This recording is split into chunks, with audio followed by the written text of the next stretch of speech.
Selamat pagi, salam sejahtera dalam kasih Tuhan. Kiranya berkat Tuhan dan kemurahan Tuhan selalu dilimpahkan bagi kita. Mari kita berdoa. Syukur kami naikkan kepadamu Bapa atas kasih dan kemurahan Tuhan, atas kebaikan, atas pertolongan yang Tuhan nyatakan bagi kami, untuk segala sesuatu yang Tuhan telah kerjakan. Pagi hari ini kami akan mendengar dan merenungkan firman-Mu. Kiranya berkat Tuhan limpah bagi kami. Dalam nama Tuhan Yesus. Amin. Amsal pasal yang ketiga, ayat yang ke-32. Karena orang yang sesat adalah kekejian bagi Tuhan, tetapi dengan orang jujur ia bergaul erat. Salomo menyatakan dengan tegas bahwa mereka yang melakukan kelaliman, mereka yang berjalan di jalan orang-orang yang berdosa, atau di dalam kitab Amsal pasal pertama, mereka disebut sebagai orang-orang yang tidak berpengalaman.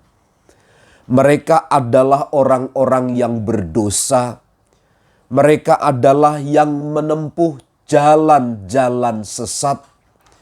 Mereka adalah orang-orang yang berpendirian pada pemahamannya diri sendiri, yang membiarkan dirinya untuk disetting, untuk diatur di dalam jalan yang sesat. Maka sesungguhnya kehidupan yang demikian, karena orang sesat adalah kekejian bagi Tuhan. Jalan yang menyimpang, jalan yang sesat, atau di dalam ayat 31 disebut orang yang melakukan kelaliman. Mereka disebut sebagai orang yang sesat. Bagi Tuhan ini merupakan satu kekejian.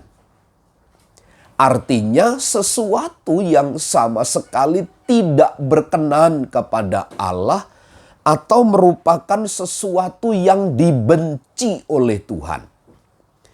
Nah, karenanya ketika kita membaca dari ayat 27 dan seterusnya, Alkitab berkata begini, atau mulai dari ayat 29, mereka yang disebut sebagai orang yang merencanakan kejahatan, yang ayat 30, mereka yang bertengkar, mereka yang iri hati, yang mengikuti jalan-jalan orang yang lalim, itu merupakan kekejian bagi Tuhan.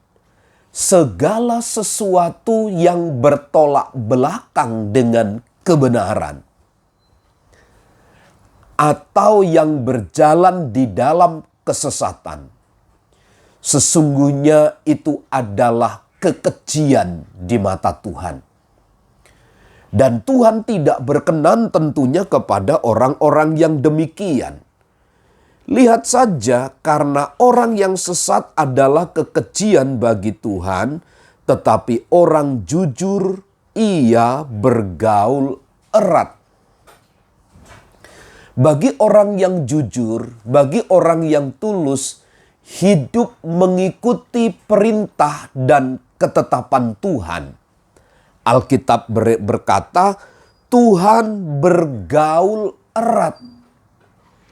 Tetapi bagi orang yang sesat, orang yang lalim, maka sesungguhnya itu kekejian bagi Tuhan.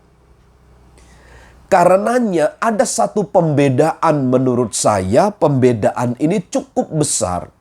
Bagi orang yang tulus, bagi orang yang hidup berkenan kepada Tuhan, maka sesungguhnya Tuhan bergaul erat dengan mereka. Ada satu hubungan yang harmonis, ada sebuah relasi yang terbangun begitu indah. Sesuatu dinyatakan. Dalam peristiwa Nuh, kita dapat melihat sebelum Allah menghukum dunia ini dengan air bah, maka Nuh diberitahu oleh Tuhan. Kenapa? Karena Nuh bergaul karib dengan Tuhannya dan sebaliknya.